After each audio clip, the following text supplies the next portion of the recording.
Hold on, stop everything. I'm in the middle of editing, like, tomorrow's video, and my window's still open, and my fan's still on, and I haven't even showered yet today. But I had to drop everything I was doing because Paizo just dropped such a huge teaser post on their blog that I have barely read yet. I read like the title and then stopped and turned on my camera. What is my hair doing? We have just been gifted a gift. A nice little wrapped ball of light from Papa Paizo being gifted. I should close my window because there are cars outside. I'm too lazy.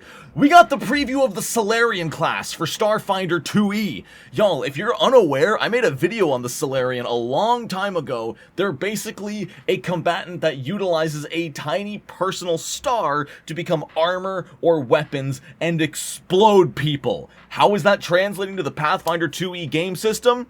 Let's find out. Also, shout out to Patreon. I love all of these people for helping support me and what I'm doing. If you want to be cool like them, you can click a link in the description. And while you're down there, I guess you can like the video and subscribe to the channel too if you want to. I mean, that's just your prerogative. I'm not your father. Probably. Starfinder playtest preview Solarian. Hello everyone, Starfinder team here and ready to give you a sneak peek into Starfinder 2nd Edition by giving you a preview of the Solarian class. We're sure you can't wait to playtest it yourself once the Starfinder playtest rulebook releases this August, but in the meantime, read on. Okay, I'm closing my window. Of course, we can't talk about Solarians without shining the spotlight on Day, the new iconic Solarian. In fact, Day has already had their blog debut, and you can read all about them in our Meet the Iconics Day post from June. I love Day's design. Sorry, Day is cool and hot. I love them. Moving on. Solarians are solar knights who harness the powers of light and gravity to manifest powerful armaments in their quest to understand the cosmic forces of the universe. Designing Solarians for Starfinder 2nd Edition presented the team with an opportunity to re-examine the Solarian toolset. It was a little bit clunky in 1st Edition. I've actually built and GM'd for a Solarian in the past, and they're cool, but they're weird, because they're all about balancing, like, light and darkness in a weird way with their stars. So there was a cool balancing act with the abilities you used. You couldn't just use the same ability over and over again, otherwise you would throw your balance out of whack and your abilities would get worse and harder to pull off. It was cool. I'm curious how they're going to bring that to PF2. In Starfinder 1st Edition, Solarians had a key choice at first level when selecting whether their solar manifestation would be armor or a weapon. As the Solarian leveled up, they chose Stellar Revelations, special powers they could only use while attuned to gravitons or photons. That's the sort of dark and light I was talking about. Some powerful revelations could be used only if the Solarians spent enough time building up their attunement points to become fully attuned. To match the mechanics of Solarian beliefs about the cosmic cycle, 1st Edition Solarians were encouraged to select an equal number of graviton and photon revelations. Yes, it was kind of cool, but it also sort of pigeonholed you at times because you sort of felt like you had to get the same sequence of abilities off to keep yourself balanced, and you didn't have total freedom when building your character because you had to pick an equal number of each. With Starfinder 2nd Edition's 3-action economy in mind, the team took a new approach to Solarians. We wanted the narrative of the cycle to continue to match the mechanics while still offering Solarians flexibility both in their character build and in their round-by-round action economy. Literally what I just said. They're trying to give them the freedom to build and play however they want while maintaining the flavor of the cycle of the cosmic universe. To that end, Solarians in 2nd Edition don't have to choose between armor or weapon. From level 1, they can manifest a ranged solar flare attack, a defensive solar nimbus reaction, and a melee attack solar weapon. Okay? Cool. Already loving that they're sort of sacking the base armor and turning it into a reaction. I bet it's going to be damage reduction of some kind, maybe extra reduction against like fire because stars are hot or something, but I like that they turned it into a reaction and gave them access to a ranged and melee attack with their solar powers. Super cool. Each of these manifestations has a different function based on whether the Solarian is graviton attuned or photon attuned. Ooh. Ooh! So what major choice do 2nd Edition Solarians have at level 1? That'd be their Solarian arrangement. All Solarians have personal beliefs, practices, or trainings that cause them to gravitate.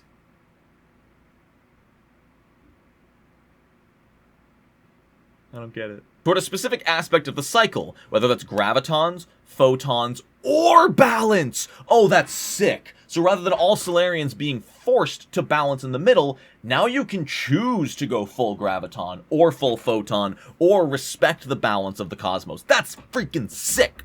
This arrangement grants them revelations, which, like in first edition, are special abilities that interact with the different states of attunement, and in many cases, interact with target hit point totals, positioning, Solarian mobility, and so on. Ooh, I like the idea of abilities that aren't just deal 2d8, but if they can do something based on target hit point totals, that would be sick. Like, if there's I would love for the classes like the Solarian to just push the envelope and get a little bit more complicated to the point of being like, yeah, this attack does 10% of the target's current health. So you don't use it when they're low, and you don't necessarily know how much damage you did, but it just reduces their health by 10%. Maybe that would get a little too semantic for a lot of people, and I would absolutely understand that. That would just be cool to me.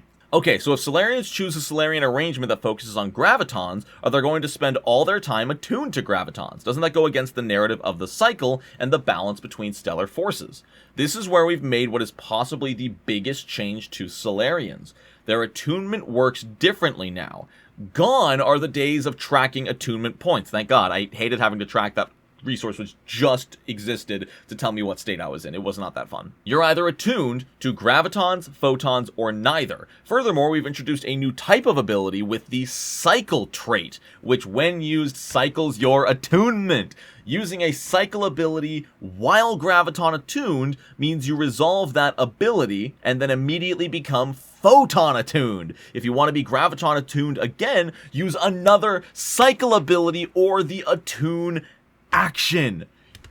I like that. It's almost like stances. This is going to be like a stance dancing class going from photon to graviton, back to graviton to photon, back to graviton, over and over and over again, maybe meeting in the middle and attuning to neither for different benefits. That's super cool. And I like that they have the attune action, which even if you don't want to use any of your cycle abilities, you can just set yourself to your favored attunement state.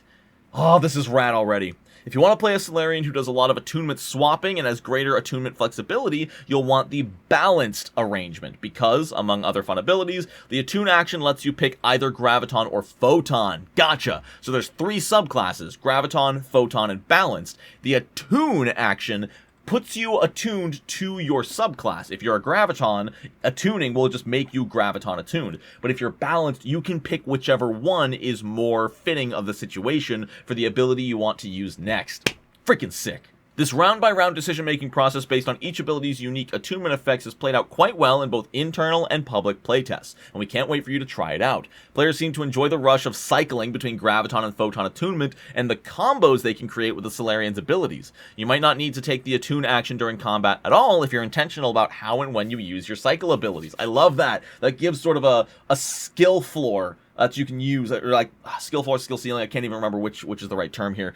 But the more you understand your character and your abilities, the more efficiently you can use them by cycling between the different states to get certain effects. I'm loving this. I'm drooling, Paizo. If you really want to make an impact, you've got another exciting new type of ability, actions with disharmony.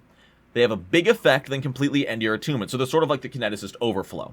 You'll need to spend an action to attune again after using a Disharmony ability. Otherwise, you can't manifest your Solar Shot, Nimbus, or weapon. Yeah, it's very, very similar to Kineticist, where if you are not attuned to your kinetic element, you can't use any of your impulses. So this, very, very similar. I'm curious how they're going to differentiate them. Okay, we've talked about the cool things Solarian can do, but one big question we get a lot is how Solarians will work as a primarily melee-focused character in an otherwise ranged combat meta. Interesting that they use the term meta. I guess Starfinder is intrinsically a much more ranged-focused game because it's so technologically focused. There's not all that many frontliners aside from those in super bulky armor with like power melee weapons with rocket thrusters and junk. I think most characters, even the soldier we've seen the playtest of, are built with gunplay in mind or magic.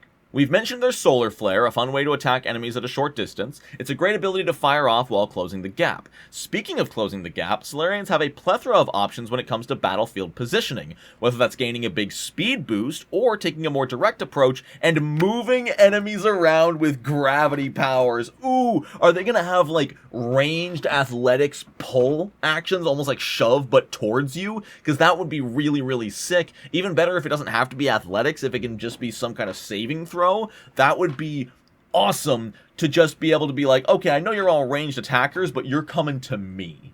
Especially if there's like cloth-wearing spellcasters that you can just rip towards you. Ooh. You might need to work a little harder than the sniper in your party when it comes to tactical positioning, but the cinematic combos, what a good word choice, cinematic combos, you can pull off while getting into position will be a blast. If you're worried about what might happen to your hit points while you're moving in, you've got options there too. Solar Shield, a level 1 feat, allows you to manifest a stellar shield that floats nearby. You'll also likely have a decent armor class and a fair number of hit points to rely on because your key attribute is strength, and the damage of your primary ranged attack uses strength as well. Nice. Okay, Solarian's gonna be entirely strength focused. Were they strength focused in 1E? No, they were charisma focused in first edition. Oh, this is gonna be such a huge change. You should have opened with that. You'll likely be able to make room in your build for attribute boosts to dexterity, constitution, or both. So you'll be able to make a pretty bulky Solarian. It sounds like they're making the Solarian a directly survivable frontline tanking class. With a high strength, I imagine that means you'll be able to wear full bulky armor. So rather than having Solarian star armor like first edition, you can just wear armor. And I'm guessing there's going to be a feat that'll let you make the solar armor again. We see a lot of feats that just say, hey, this is treated as heavy plate mail. There's a lot of ancestries that get that, so putting that on a class would not be far-fetched. We're excited to see what kinds of Solarian builds you create during the playtest. In our own internal playtesting, we've built Solarians who focus on big speed boosts to get in close and deal tons of damage, others who stay in the front lines to fight like a tank, and still others who pin enemies down as masters of battlefield control. Every Solarian we've playtested has felt different. Most importantly, though, each of them has felt very much like a Solarian. Remember to keep an eye on the Starfinder playtest site for more news and info about the playtest and feedback process. We'll have lots more Starfinder 2nd Edition news to announce at Gen Con 24, when you'll finally be able to purchase the Starfinder playtest rulebook or download the free PDF. It's gonna be entirely free! I expected them to sell the playtest for like 20 bucks or something, just to make that extra money, but that's just Paizo for you. The entire playtest PDF is going to be free. You only pay if you want a physical copy. Oh my god, Paizo! How do you keep getting so many W's? Y'all, I'm so excited. Starfinder 2E is the #1 thing I'm looking forward to in 2024, and that's just the playtest. We're not going to see the official game probably till 2025, but that is the most excited thing I have right now. Like, I just want to play Starfinder. Me and my groups have been talking about playing Starfinder 1st Edition for like 3 years now, and now that Starfinder 2 is on its way, we are freaking out, and I hope you are too. So, expect plenty of Starfinder content to come in the future once we get Starfinder 2nd Edition. But for now, that is all from me. I hope you all have a wonderful rest of your day. Thank you for watching, and until next time, no nat ones. Oh, Starfinder's so freaking cool! I'm not even going anywhere, this is just for the shot.